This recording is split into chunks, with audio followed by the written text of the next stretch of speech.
ഞങ്ങൾ 3 കുട്ടികളാ. ഈ വീട്ടിലാണ് ജനിച്ചു വളർന്നത്.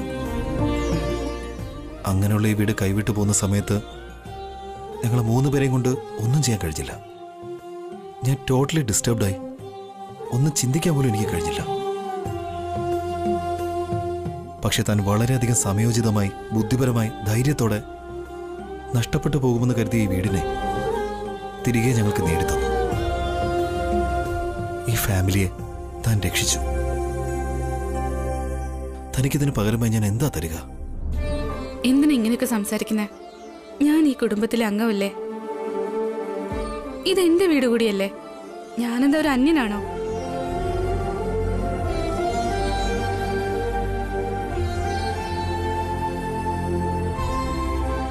അമ്മയും അച്ഛനും ഏട്ടൻ എന്നെ വിവാഹം കഴിപ്പിച്ചു തന്നു. ഭാവനേച്ചി, ഭാസ്കരേട്ടൻ, അഖിൽ, കാർത്തിക എപ്പോഴും എനിക്ക് തുണയായിട്ടുണ്ട്. ഏട്ടൻ എന്നെ എന്തുമാത്രം ബഹുമാനിക്കുന്നു, എനിക്ക് സ്വാതന്ത്ര്യം തരുന്നു. ഇതെനിക്ക് സത്യത്തിൽ ഒരു പുതിയ ജീവിതമാണ്, ഒരു പുതിയ ജന്മം പോലെ. ഇത്ര ഭാഗ്യ നിമിഷങ്ങളും സന്തോഷങ്ങളും ഈ വീട്ടിൽ നിന്ന് എനിക്ക് കിട്ടുമ്പോ ഈ വീടിന് വേണ്ടി ഒന്നും ചെയ്യാതെ ഞാൻ എങ്ങനെ ഇരിക്കാനേട്ടാ? ശരിക്കും തന്നോട് ഒരുപാട് താങ്ക്സ് ഉണ്ട്. നോക്കിക്കേ, ഏട്ടൻ എന്നോട് താങ്ക്സ് പറഞ്ഞു എന്നെ ഒരു അപരിചിതയെ കാണുക. ഇനിയും താങ്ക്സ് പറഞ്ഞ ഞാൻ മിണ്ടാതിരിക്കില്ല. ശരിക്കും പറയുകയാണെങ്കിൽ തനിക്ക് നല്ലൊരു മനസ്സാണുള്ളത്. ചെയ്ത കാര്യങ്ങൾ താൻ പറയാറില്ല, ആരെങ്കിലും പറഞ്ഞാലും സമ്മതിക്കാറുമില്ല. തന്നെ എനിക്ക് ഭാര്യയായിട്ട് കിട്ടിയത് എന്റെ ഭാഗ്യമാണ്. ഇതിനൊക്കെ ഏട്ടൻ ഇങ്ങനെ പറയുകയാണെങ്കിൽ എനിക്ക് കിട്ടിയ ഭാഗ്യത്തെ പറ്റി ഞാൻ എന്താ പറയാ? ഞാൻ എന്തെങ്കിലും കാര്യം ചെയ്യാൻ തീരുമാനിച്ച ഏട്ടൻ എനിക്ക് തുണയായിരിക്കും. തെറ്റ് ചെയ്താലും ഏട്ടൻ എന്നെ സപ്പോർട്ട് ചെയ്യും. ഞാൻ വിഷമത്തിലാണെങ്കിൽ ചോദിക്കാതെ തന്നെ ഏട്ടൻ എന്നെ സഹായിക്കും. ഏട്ടൻ എനിക്ക് വേണ്ടി എന്തൊക്കെ ചെയ്തിട്ടുണ്ട്, അതിനൊക്കെ ഞാൻ എന്തുമാത്രം താങ്ക്സ് പറയേണ്ടതാ? ഞാനും നന്ദി പറയേണ്ടതല്ലേ? ഞാനും എന്റെ കുടുംബവും തനിക്ക് വേണ്ടി എന്തൊക്കെ ചെയ്തു എന്ന് എനിക്കറിയില്ല. പക്ഷെ താൻ ഞങ്ങൾക്ക് വലിയൊരു സഹായമാ ചെയ്തത്. വീണ്ടും ഏട്ടൻ സഹായം എന്ന് പറയാ? എന്റെ വീടിന് വേണ്ടിയും എന്റെ കുടുംബക്കാർക്ക് വേണ്ടിയും ഞാൻ എന്ത് ചെയ്താലും അതെങ്ങനെയാ സഹായമാകുന്നേ? സഹായം, താങ്ക്സ് എന്നൊക്കെ പറഞ്ഞ് എന്നെ ഒരു അന്യനായിട്ട് കാണരുത് പ്ലീസ്. ഞാൻ ഈ വീട്ടിലുള്ള ഒരാളാ, ഈ കുടുംബത്തിലെ അംഗമാണ്. ഞാൻ ഏട്ടന്റെ ഭാര്യ, അത്രയുള്ളൂ.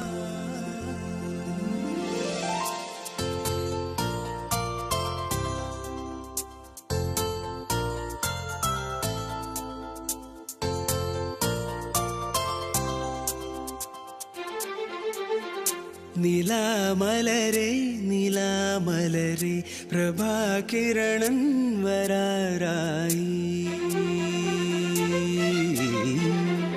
നിലാമലരെ നിലാമലരെ പ്രഭാകിരണം വരാറായി. സുഗന്ധം ഒരു ചെറിയ റിക്വസ്റ്റ്, മരന്തം തെറ്റിദ്ധരിക്കില്ലല്ലോ? എന്താ ഏട്ടാ? കേടാതെ നാളമേ നാളമേ ആടൂ. നിലാമലരെ നിലാമലരെ പ്രഭാകിരണം വരാറായി. എനിക്ക് തന്നെ എനിക്കൊന്ന് ഹഗ് ചെയ്യണമെന്ന് തോന്നുക.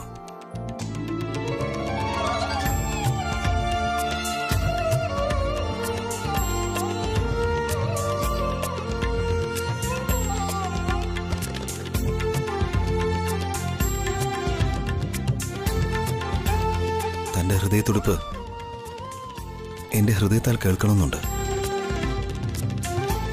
തന്റെ ശ്വാസത്തെ തന്നോട് ചേർന്ന് നിന്ന് അറിയണമെന്നുണ്ട്.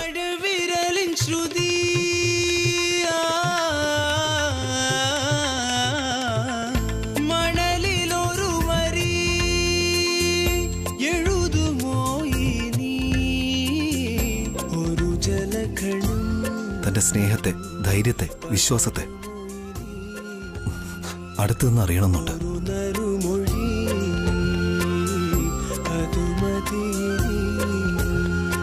ഈരൻ കാറ്റ് പാറി ജീവോന്മാദം ചൂടി ഒരു പൂവിതളെ നിലാമലരെ നിലാമലരെ പ്രഭാകിരണം വരാറായി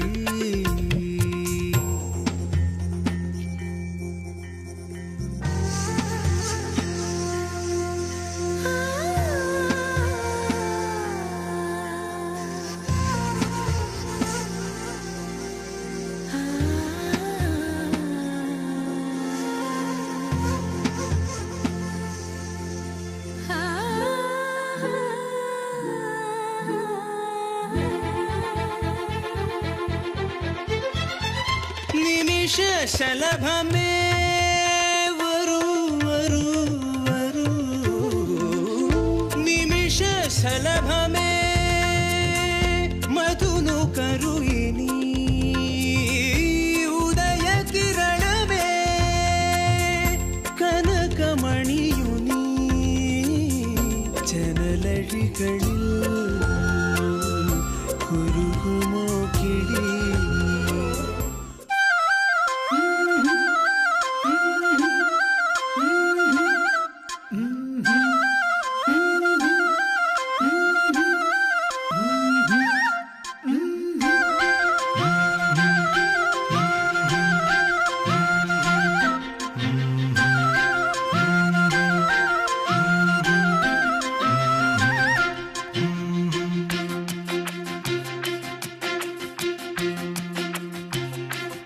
നീലാകാശം നീരണിഞ്ഞ മിഴിയെന്ന് തോന്നിയഴകേ ഈറൻ മേഘം നീന്തി വന്ന കനവെന്നു തോന്നിയരികേ കാതിലോതുവാനൊരുങ്ങിയോ ആദ്യമായൊരീരടി കേട്ടു കേട്ടു ഞാനിരുന്നു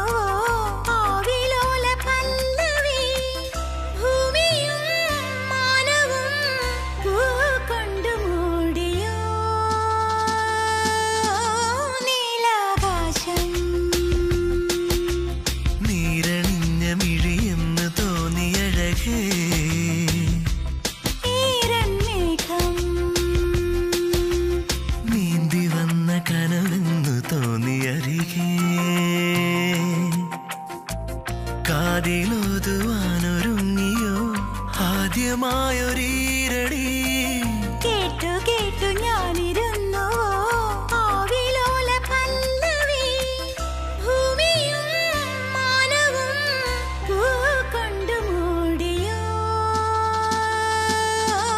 നീലാകാശം നീരണിഞ്ഞ മിഴിയെന്ന് തോന്നിയഴകേ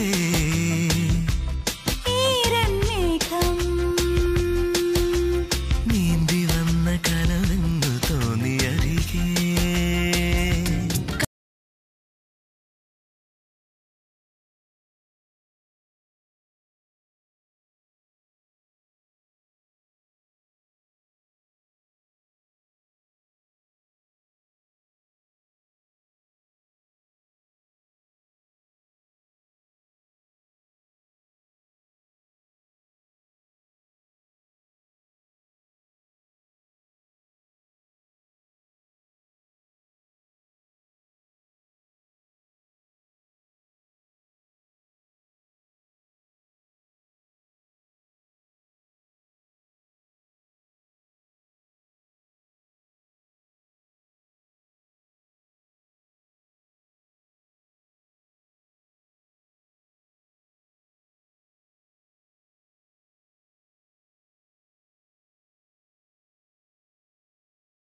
സന്തോഷം മുഴുവൻ എല്ലാവർക്കും കിട്ടാൻ കാരണം താനാ. അതുകൊണ്ട് ആദ്യം സ്വീറ്റ് താനാണ് കഴിക്കേണ്ടത്.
മുഴുവൻ എനിക്ക് തരുവാണോ?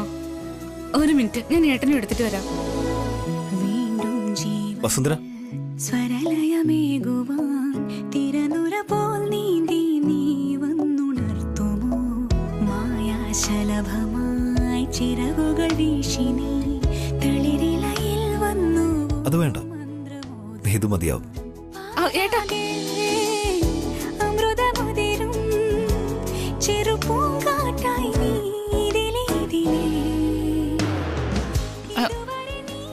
അത് ഞാൻ കഴിച്ച സ്പൂണല്ലേ?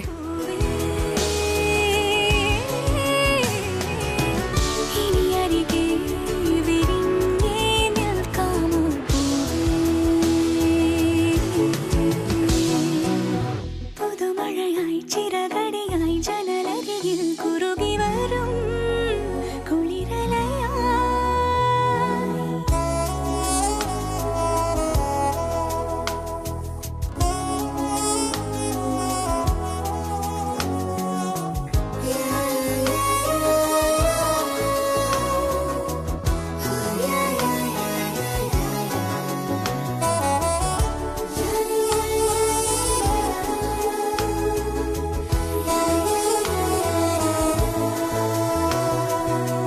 ജ്വാലാനൗകയിൽ മരതകദ്വീപിലെ നഗരികളിൽ നിന്നു നീ വന്നു ചേരും.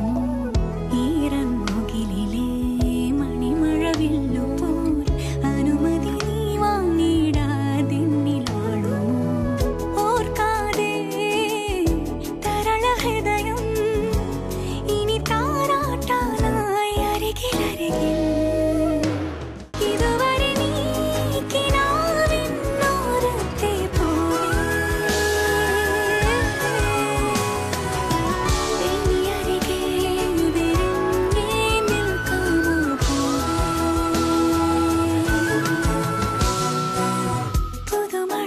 ചിറകടിയായി ജനലരികിൽ കുറുകി വരും കുളിരലയായി. മിഴിനനയും നിലവുകളിൽ പടവുകളിൽ കയറി വരും പകലൊളിയായി.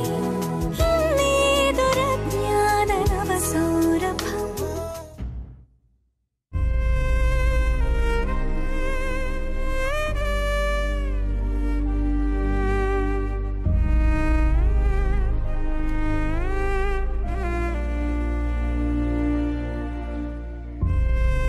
എന്തിനാ വീണ്ടും ഇങ്ങനെ വേദനിച്ച് കണ്ണീരൊഴുക്കുന്നത്? വസു കാരണം നമ്മുടെ വീട് നമുക്ക് തിരിച്ചു കിട്ടിയില്ലേ? എന്റെ വിഷമം വേറൊന്നുമല്ല. ഇത്രയും നാൾ ഞാൻ വസുവിനോട് വളരെ മോശമായിട്ടാ പെരുമാറിയത്. എനിക്കതിൽ വിഷമമുണ്ട്. നമ്മള് വീട് വിട്ട് പോകേണ്ടി വരുമല്ലോ എന്നോർത്ത് ഞാൻ ഒരുപാട് വിഷമിച്ചിരുന്നു. ഈ വീട് വിട്ട് പോകേണ്ടി വരികയാണെങ്കിൽ എന്റെ ജീവൻ നഷ്ടപ്പെടുമോ എന്നുള്ള ഭയം ഉണ്ടായിരുന്നു. ഏതോ ദേവനോ ദേവിയോ കരുണ കാട്ടി നമ്മളെ എല്ലാവരും രക്ഷിക്കണേ എന്ന് പ്രാർത്ഥിച്ചിരുന്നു.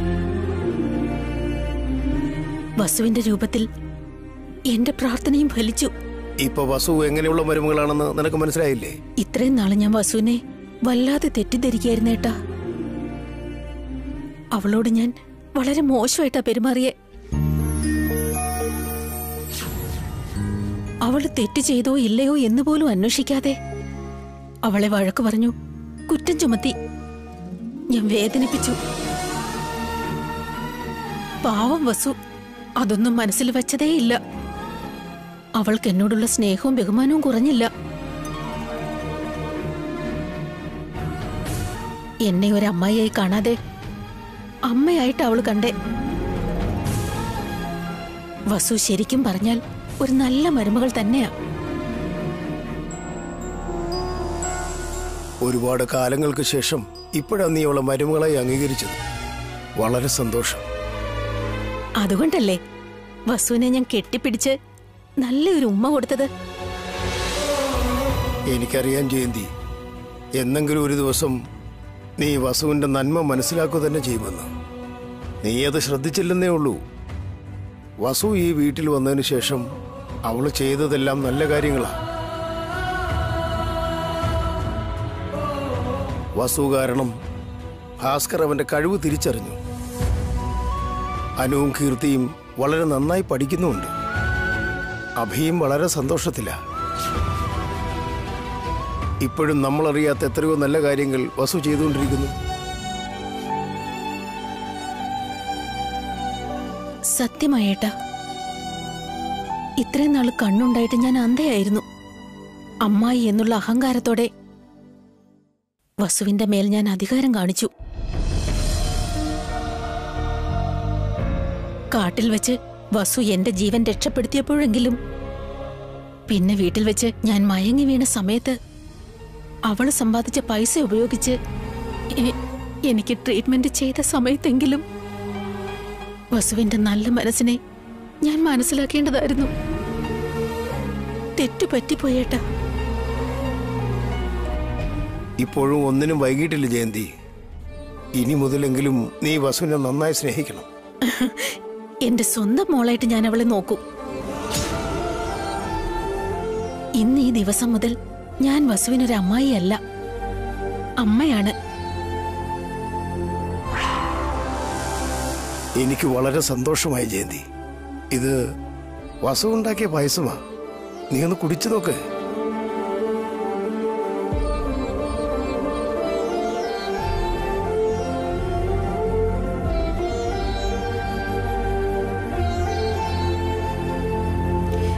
നല്ല രുചിയുണ്ടേട്ടാ പായസത്തിന്. അമൃത് പോലെ ഇരിക്കുന്നു. പിന്നല്ലാതെ ഇത് നമ്മുടെ വസു ഉണ്ടാക്കിയ പായസമല്ലേ? അതിങ്ങത്താ. ഏട്ടൻ പോയി വേറെ പായസം എടുത്തോളൂ. ഇത് മുഴുവൻ ഞാൻ കഴിക്കാൻ പോവാ. എന്റെ വസു ഉണ്ടാക്കിയതല്ലേ.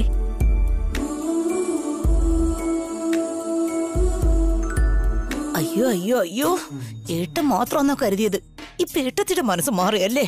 വസുവിന്റെ ജാതകത്തിൽ ഭാഗ്യദേവത കളിയാടുക. ഈ കാര്യം ഉടനെ തന്നെ കാർത്തികയെ അറിയിക്കണം.